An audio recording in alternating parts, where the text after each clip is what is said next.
That day, I was forced to marry by my hetero brother-in-law. I forced him to die. He let me go. 3 years later, my boyfriend condoned his childhood sweetheart Sophia to break my leg, resulting in my amputation. I could no longer work as a mountain guide. That's when Uncle Junior suddenly appeared and saved me, kicked my boyfriend out, and sent Sophia to jail. I had the courage to put on a prosthetic leg. I planned to give Uncle Junior a wedding surprise. I didn't expect. Outside Uncle Junior's workshop, I ran into my ex-boyfriend. He said, "Back then you told us to bully Madam, betray her, even broke her legs just to force her to come back to you. Now Sophia is pregnant with your child. What if Madam finds out?" Uncle grinds the bones on the table into beads. He made a string to play with in his hand. He said softly. His tone was both gentle and cold. "It doesn't matter if she finds out. Lily's destiny has long been decided. She was destined to be my wife." I was desperate. I couldn't hold out any longer. I quietly ordered a fake death service. The wedding at Snowy Mountain in 3 days is my only chance to escape. His love like a viper. I don't want it anymore. The chat in the workplace continues. My ex-boyfriend was praising Victor, said he was so in love with me, but I felt cold all over. Even my breath was shaking. Tears suddenly fell. I can't listen anymore. I turned around and ran as soon as I entered the room. The prosthetic limbs were out of control. I fell heavily on the floor. The place where my palm was bruised hurt terribly. The room was square. As soon as I looked up, I saw a cabinet full of photos. 3 years ago, here were all my awards and trophies. I don't know when. They've all been replaced by pictures of me and Victor. I felt a sudden panic. Cold sweat was pouring down. "Lily, how did you fall so careless?" Victor gently put me on the wheelchair. His hands were as cold as ice. I couldn't stop shivering. I grabbed the corner of my coat tightly. My voice trembled as I shouted, "Zio, little uncle." Victor softly responds to me in, hand gently stroking over my stump spasming from the convulsions. He asked, "Lily, have you heard anything just now?" He spoke softly. It sent chills down my spine. I guess he must have realized I was listening. Victor is a bit too controlling. I can't hide it from him. I forced a smile that was worse than tears. I told him that I heard him. There was a sudden pain in the palm of my hand. I couldn't help but scream. Victor is bandaging my wound. He gently blows on the wound. "Lily, don't worry. I love you too much. I don't want to see you suffer, not even to have a baby. Sophia will help us have a baby. I'll fix her up afterward." In Victor's opinion, I'm just a pretty doll called wife. All my emotions and pain can only be caused by him. I had a smile on my face, but the tears kept falling down. Uncle Junior is so considerate. Lily listens to Uncle Junior. The words against my will made my throat hurt like a cut. Breathing was a sharp pain. Victor's mood is obviously better. He rubbed my long hair. He praised me for being obedient. He assures me, "No woman could ever top me." I had nightmares all night. The more Victor comforted me, I cried harder. It was hard to fall asleep. Victor got up to answer the phone. He never came back in the morning. I was woken up by a loud, commanding noise. Sophia was standing in the living room directing. "Move this one over, that one over there." I stayed where I was. I thought I wasn't awake. I was hallucinating, until Sophia lifted her chin to greet me. I woke up like I was electrocuted. "Who let you touch the layout of my home?" This layout was designed by Victor, who stayed up 3 nights in a row. The purpose is to make it easier for me to move around when I'm in a wheelchair. But Sophia adjusted it this way. Everywhere has become a dead end for the wheelchair. When she heard me ask, she smiled and answered. She answered with a smile. Victor agreed. "That's why I did it," she continued. "Although it's a bit cumbersome for people with mobility problems, but it's quite convenient for pregnant women." My chest heaved violently. Angrily, I told them to put the things back where they belonged. The servants who used to treat me with respect stood still. Victor pushed his way in, waving his hand for them to continue moving things. "Lily, Sophia is carrying our baby. I can only rest assured if I keep her with me. You don't go out much, just stay in your room."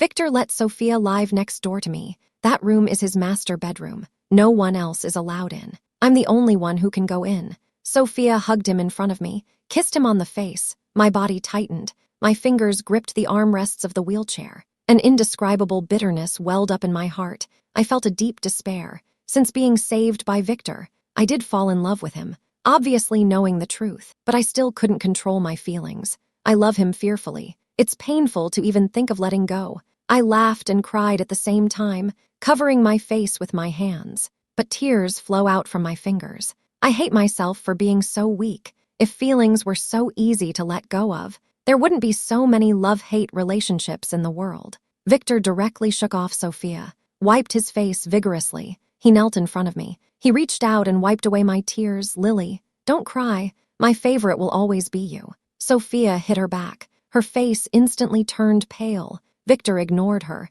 He carried me directly into the room. He said, "Listen, I'll accompany you to practice getting used to the prosthesis. You won't feel inconvenient later." I held his hand tightly, nodded vigorously. Life inconveniences me a lot of the time. I have to learn to adapt to the prosthesis. It's kind of for leaving him in the future, prepare myself in advance. Victor fitted my prosthesis, helping me up, walked me around the house again and again. I fell into his arms again and again. The broken limb was red and swollen. The pain was excruciating, but I gritted my teeth and continued. Faint cries and cries for help came from over the wall. Sophia cries out in agony for a stomach ache. "Victor, help me quickly, save our baby." I lost my strength all of a sudden. I fell heavily to the ground. Victor was gone in the blink of an eye. He rushed out with Sophia in his arms. I lay on the ground, watching them drift away, slowly got up from the ground, got myself into the wheelchair. This simple action, it took me an hour to accomplish.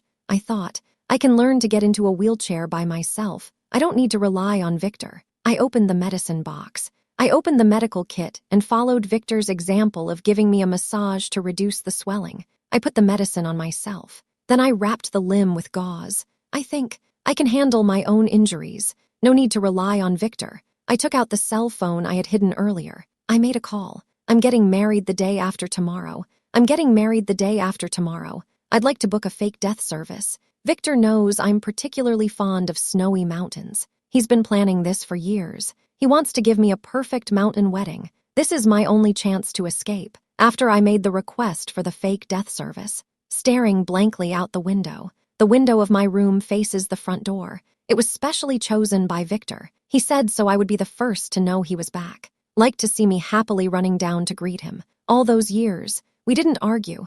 I lived like this every day. Then I lost my legs. I didn't want to go out. So I kept this window all day long. I stared out the window, waiting for Victor to come home, counting the seconds, waiting for him to come and hug me. Today was the same as always. As soon as I saw his car, I started counting down. 60. Victor pulls open the passenger door, bent down, carries Sophia out. 30. 30. The door to the next room opened and closed. There was no sound after that. 10. Sophia said, "The doctor says it's all right. Don't you miss me?" Every second that passed, her heart went colder. The faint sound of water came from next door. I stopped counting down. Sophia asked him, "Isn't it more beautiful and graceful after pregnancy?" Victor replies, "Yes, but I think the most beautiful thing about you, it's these legs." A sharp pain suddenly came to my legs. The pain was unbearable. I was sweating all of a sudden, and my lips were bitten. Throughout the night, the room was filled with voices. When it was almost dawn,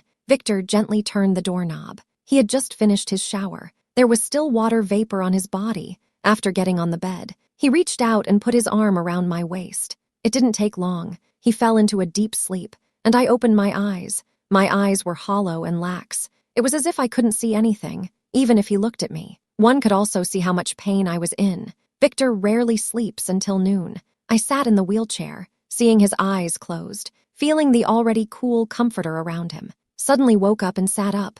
"Lily." Victor saw my eyes. That's when he dropped his heart. He got up from the bed like it was nothing, picked up my broken limb. "Change my medicine," he said. "I thought you'd left me again." Almost scared me to death. I lowered my eyes, as if finally accepting the absurdity and revulsion of it all. Smiling, I replied, "How could it be, little uncle? Tomorrow is our wedding. I'm looking forward to it. I say I'm looking forward to it. It's not the wedding I'm looking forward to. It's about leaving and being free." Victor looked up at me. There was deep love in his eyes. He said, "I'm looking forward to it too, Lily. Let me show you our wedding gift first." He's very popular in his circle. A lot of people sent gifts. The room is full of them. There's a small pink gift box that's especially exquisite. It caught my attention. I took it over and opened it. What was inside surprised me. A picture of Sophia in a sexy black nightgown had been made into a puzzle. Her long legs took up most of the picture. It was very striking. There was also a quote written on the card: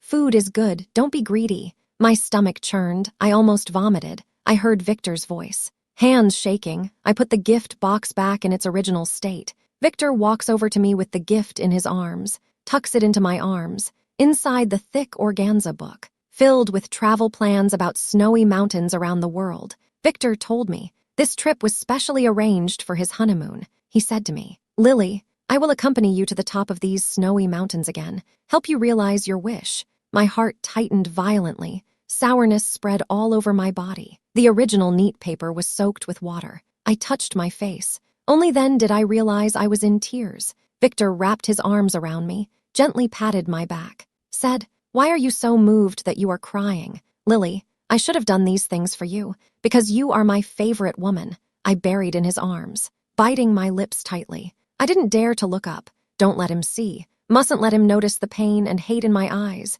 These snowy mountain tops. I would have been able to climb them alone. Victor destroyed all, and yet he pretended to be generous in giving me what was rightfully mine. I was almost fooled by him. Just when I thought I couldn't hold out any longer, Victor got a call from the wedding company, saying that there were still some minor problems with the wedding the next day. He then left first. He said he would send me back to my room before leaving, but made a U-turn before leaving. After watching him go, I went back to the gift room. The little pink gift box was indeed gone. Victor took it away. Even when going to the wedding company to plan our wedding, he had to take it with him. I smiled bitterly, telling myself to stop wasting my emotions over this. The wedding day was getting closer. I was nervous as hell. I pushed my wheelchair around the yard. Mental concentration was high. Suddenly, I heard a burst of laughter. Sophia was laughing especially hard, and the words came out of her mouth, "Good dog." Victor was worried that Sophia would be too bored during her pregnancy. He specially bought a puppy for her to relieve her boredom.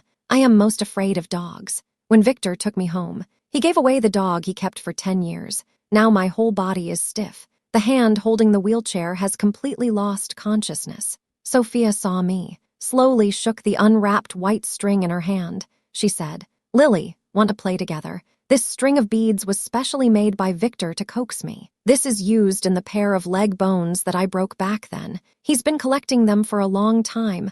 I said I wanted it. He gave it to me. "Lily, do you recognize it?" My mind was blown. It was like being struck by lightning. I kept seeing Victor filing beads in his studio that day. He made Sophia a present out of my leg bone, just to please her. All the strength in my body was gone. I was so desperate that I couldn't even cry out. My heart felt as if it had died. I guess that's what it feels like. I can't wait for my wedding day. I'm leaving this disgusting place. I'm leaving Victor, who disgusts me. After making up my mind, I felt I had the courage to fight. I bit the tip of my tongue. Finally, my stiff body regained its senses. But Sophia didn't intend to let me off easily. She deliberately threw the beads towards me, luring the puppy to pounce on me. My pupils contracted violently. My breathing was completely disorganized. The taut strings in my head suddenly snapped. I flailed my hands in panic. I tried to push the dog away. As a result, I lost my balance. The whole person fell to the ground. The dog was still rubbing against me, trying to find the beads Sophia threw at it. "Lily, this is your leg bone after all. I've thought about it for a while. I'd better give it back to you." She lets out a harsh laugh. She threw all the beads at me. The servants stood by and watched. No one came forward to stop them. Sophia was pregnant with Victor's child. It became her greatest talisman. "Go away. Get out of the way." I clenched my fists, frantically slamming all around me. The extreme fear made me vomit immediately. My clothes were covered with dirt. Sophia covered her mouth and nose, a face of disgust. Can't a cripple control himself? It's so dirty. My eyes are bloodshot. My eyes are dull at that moment. Victor came back. His silhouette hadn't arrived yet, but his angry voice was there first. "Sophia, what are you doing? You dare to bully Lily." Victor kicked the dog away. He wasn't afraid to get dirty. He picked me up from the ground, holding me tightly in his arms. Sophia immediately put away her smug expression. Tears welled up in her eyes. She said to Victor in an aggravated manner, "Victor, I'm sorry. I didn't know that Madam was afraid of dogs." I was a bit bored in my heart. I played with the dog. I didn't expect Madam to come suddenly. The puppy was attracted to her. She put the blame on me in a few words. I could feel Victor's anger subsiding. Breathing slowly smoothed out. For the first time, he asked me to explain. asked me why I was near the puppy. I couldn't hold back any longer. A sneer. The corners of my mouth turned up slightly. Then why did you grind my leg bone into beads for Sophia? Why don't you ask Sophia why she deliberately threw beads at me to tease the dog? No one expected me to put it so bluntly. Sophia, who had been waiting to see me upset, completely froze. She shivered at the look in Victor's eyes. Crying, she explained. It was the puppy who chewed off the string, running around with the beads in its mouth. I saw that it liked it before. I interjected. There are cameras in the yard. Victor had them installed in case something happened to me. It will come in handy now. Sophia turned pale. She sat down on the floor. There's no need to look at the surveillance. The truth is already obvious. But Victor asked coldly, isn't it just a leg bone? It's all lifeless anyway. Lily, are you still holding on to the past? My heartbeat gradually slowed down. It stopped for a few seconds. That's why. I didn't have time to deny it. Victor had already guessed the answer. He has always been very perceptive. The ability to read people's minds is even better. The atmosphere became awkward. Only Sophia was lucky to escape. She was secretly happy. She couldn't wait for us to break up. She hoped Victor would dump me, but Victor didn't let her have her wish. Victor carried me to the wheelchair. He even helped me to organize my dirty clothes. Lily, it's a tiring time for you to act, but you can't run away. You can only marry me. It's destiny. He sounded cold and stubborn.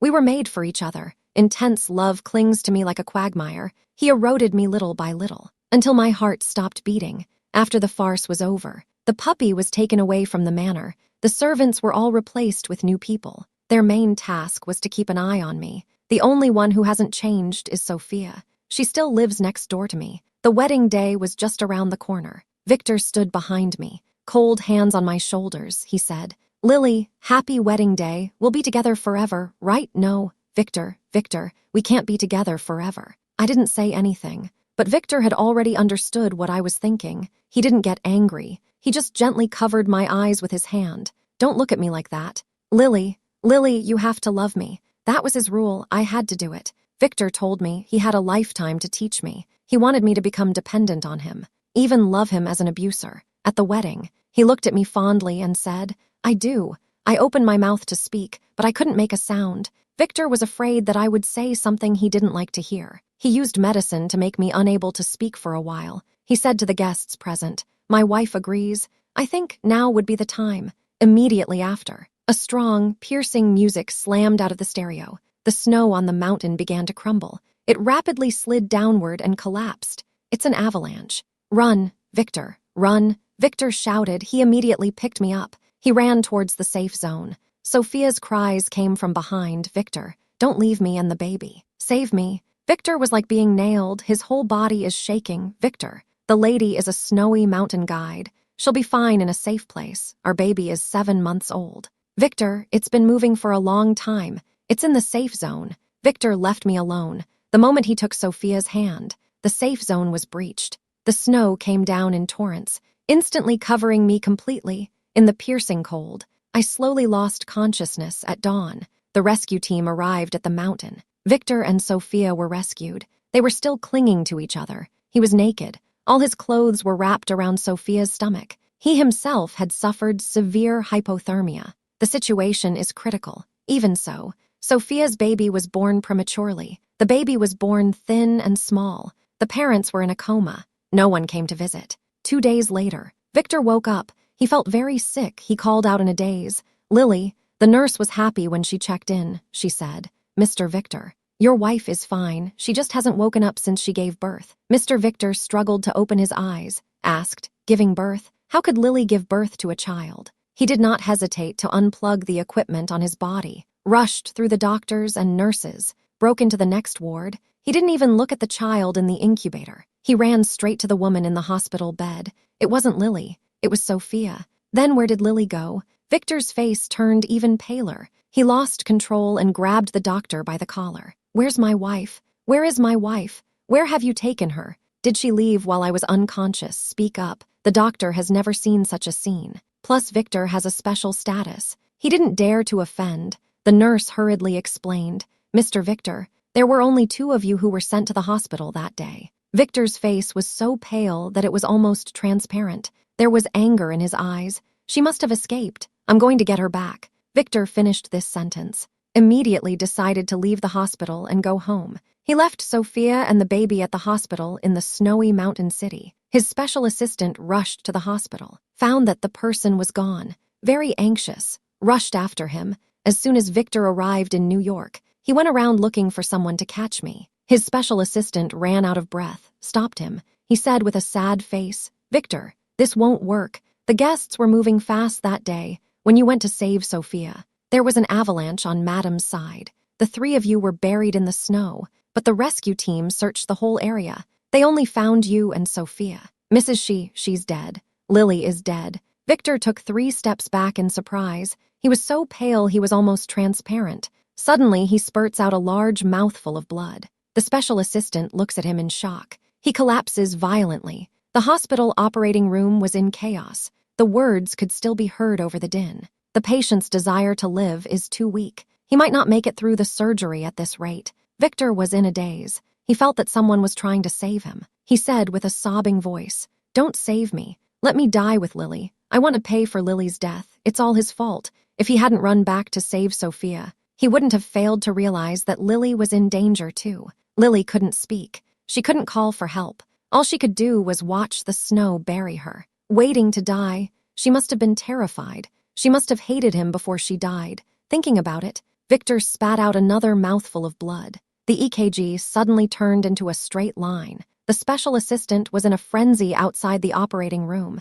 He didn't close his eyes for 2 days and 2 nights. He almost fainted before the surgery. Finally, he waited until the operation was over. The doctor was exhausted. His hands were still shaking. Said, "Life saved. The person is still alive." The doctor and the special assistant fainted after saying this. Victor woke up. He saw a snow-white ceiling. He asked suspiciously, "How am I still alive? Didn't we agree not to save me?" Special assistant 2 was very difficult, said stiffly, "Victor, I sent 5 rescue teams to search again. Even if you want to die, you have to find your wife before you die. Otherwise, you can't be buried with her." After he said this, Victor immediately calmed down. Seeing Victor no longer angry. He shook the notes left by Special Assistant 1 in his hand, then said, "And Sophia and the baby were also picked up. Right here in this hospital." Victor suddenly remembered he hadn't seen the baby, but his Lily was gone. "What's the point of having a child?" he said. "Okay, I get it. You guys focus on finding Lily. Don't waste time on people who don't matter." A week later, Victor was discharged. He lost a lot of weight. He looks more gloomy. He talked less. The special assistant returned to his post, reported to him, "Sophia is crying a lot, wants to see you for a while." Victor said before he would dispose of Sophia after the baby was born. He originally planned to do the same, but Lily passed away. The baby has no mother. Sophia is still useful. "Okay, you set the time." Victor decided to settle everything with money. Let Sophia leave with the baby in the hospital room. Sophia is very tired. When the child made a faint cry like a kitten, she held back her physical discomfort, insisted on picking up the child, gently coaxing, "Baby, don't cry. Daddy is just too busy. When Daddy is free, he'll come to see us right away." When she lifted up her shirt to breastfeed, she revealed a wound full of blood from the baby's bite. Victor stood outside the door, looking through the doorway for a long time. The person inside was so thin that his bones protruded out. It looked especially solid. He didn't have a soft heart, just imagining what Lily would be like as a mom. As soon as Victor entered, Sophia gave him a discreet smile. She said, "Victor, you're finally here. Come and see us." "No, it's not. It's yours and Lily's baby." She chose to be tolerant. Victor naturally sat on the edge of the bed and played with the baby. As soon as the child saw him, and smiled happily, and grabbed his finger, babbling, Sophia couldn't help but show a surprised expression as well. Eyes rolled around. A little bit of time passed. The atmosphere in the hospital room became particularly depressing. Victor eventually spoke. He asked Sophia to take the child with her. The moment these words were uttered, Sophia's tears could not be stopped. "Victor, Mr. Victor, I never wanted to replace Lily. I just want to stay with you and the baby. He's so young. He's your flesh and blood." That day, Victor's heart was in turmoil. In the end, he couldn't make up his mind. He went back to the manor. He sat in Lily's room all night. "Lily, it's not a betrayal. I did it for you in the beginning, don't worry, even if I get her and the kids back. I won't marry her. Mrs. Victor can only be you. We are the child's parents. The child is still young. Someone has to take care of it. Victor convinced himself. He went to the hospital again. The late fall morning was bone-chillingly cold. Victor wore a lot of clothes, but he couldn't help shivering. He stood in front of the hospital room. He was about to push the door, but he heard the sound of kissing coming from inside. Sophia was snuggled in the arms of Lily's ex-boyfriend, Jack. Blushing like a ripe apple, Victor promised to take me and the child back to Victor's house. We'll have a good life in the future. Jack happily kissed her a few times. Quoted, "Still, my daughter-in-law is smart to come up with such an ingenious idea." At the wedding, he deliberately changed the tune. The result triggered an avalanche. Victor's wife was killed. Now we're all set for the rest of our lives, and our son will be a complete success. Victor's face is blue, his fists clenched. He kicked open the door of the hospital room. He said with a sneer, "Really? Then I'm really happy for you guys. No one expected things to get this serious." Sophia and Jack both knew how ruthless Victor's methods were. Immediately scared, they fell to their knees and begged for mercy. Victor sneered. The voice was eerie like an evil spirit. "Let me recall how I promised Lily in the first place. Jack was kicked out of the country. Sophia went to jail. Victor thought that punishment wasn't harsh enough. He planned an accident. Sophia was involved in a car accident, causing her to be paraplegic. From then on, she can only lie in bed, completely lost the ability to take care of herself, became an invalid, lying in a dirty and smelly hospital bed every day. It didn't take long for her to get bed sores. It's worse than death." As for Jack, Victor sent him to the most chaotic place abroad as a slave. He probably won't live for a few years. After dealing with these things, he was depressed, drinking in Lily's room for 3 whole days. I finally decided to execute the snow mountain travel plan, to climb all the snowy mountains instead of Lily. I never expected one's luck can be so bad. After I faked my death, moved to live in the farthest country from Victor, I spent all my time and energy on improving myself and enjoying life. The neighbor's aunt was amazed at my cooking. After eating it twice, we became good friends. She often came to help me get used to my prosthesis until I could walk freely. Later, I decided to say goodbye to Big Mother, to realize my dream. Although it was hard to climb the snowy mountains with my prosthetic leg, I even felt like I couldn't hold on any longer. I still succeeded. Standing at the top of the mountain, above the clouds, I saw the first sunrise after leaving Victor. It felt like a new sun had risen on my life. Too, it was myself. But as I prepared to climb the 7th snow-capped mountain, I met Victor. One look met. He came right up to me. "Lily, it's really you. You're alive. You're alive." Victor has changed completely. He's no longer the businessman he used to be. I'm not as timid as I used to be. I'm not afraid of him anymore. Now that I've met him, let's admit it, it's me. I looked at him calmly. He has tears in his eyes. Victor, who is so powerful in the shopping mall, is a bit incoherent at the moment. He said, "I thought you were killed in the snow. Several times I wanted to go with you, but I always thought, I have to find your body first, to be buried with you." I immediately frowned, showing a disgusted expression. He saw me blushing, immediately changed the topic. "Sophia I have dealt with. Both she and Jack got what they deserved. From that moment on, I decided to help you fulfill your wish, start climbing the snowy mountains." Speaking of which, Victor's tears fell. He realized, climbing snowy mountains really isn't easy. I almost lost my life on the mountains several times. The images of those life and death moments kept flashing in his mind. "Lily, my love for you is too selfish. You're a woman who wants to conquer the mountains. I shouldn't have tied you down after all this." Victor finally understood. But it's too late. No matter how beautifully he talks, I'll never look back. "Victor, I've moved on," I whispered like a stranger. "If you can't move on, don't come to me." Victor's face turned paler than the snow on a mountain. "Lily really can't give me another chance. I know I'm wrong. I know I'm wrong. But even a death row inmate can appeal. I can sense that he wants to change, but I don't trust him, and I don't want to take any more time." I looked into his tired eyes, whispered, "I gave you this chance after the betrayal, but you didn't take it. All the trust and love I gave, Victor didn't even cherish it, no matter how miserable he was. How painful. I don't have to waste my feelings and energy to forgive him." Seeing him looking dejected, I packed up my equipment. I'm going to climb the mountain. "Victor, please give way." The prosthetic leg was covered by thick pants. He steps in the snow in a row with his shoes. Victor is in a trance. It feels as if nothing has happened. It's not too late. Hurts don't go away just by hiding them. I met him a couple more times later on the snowy mountain. It was bad. He slipped me his own oxygen tank. He said, "Lily, live on, I owe it to you." We clung to each other in the mountains. Finally, we waited for the rescue team. He thought I'd go soft on him, that I wouldn't be so distant. But I thought he was right, so I told him, "We're done. All previous grudges are off the table." I didn't look at his face. I turned around and left. The action is clean and sharp. Years later, I realized my dream, standing at the top of the last snow-capped mountain, facing the sunrise. After descending the mountain, I heard that Victor had died in the snowy mountains. The rescue team found a snowy mountain travel plan on him. It was the last mountain on his itinerary. Everyone said Victor committed suicide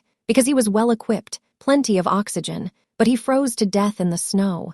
I just laughed at that, then walked onto the stage of the Darwin conference. After the conference, I received Victor's will and property transfer papers. I sought professional help. With this money, I set up a foundation called Butterfly's Dreams Foundation. This foundation focuses on helping women who are in despair to realize their dreams in life. A butterfly gently flaps its wings. It can trigger a great change in life. The sun rising from the summit of the last snow-capped mountain doesn't just symbolize a new beginning for me alone. I'll be with them, standing on top of the snowy mountains,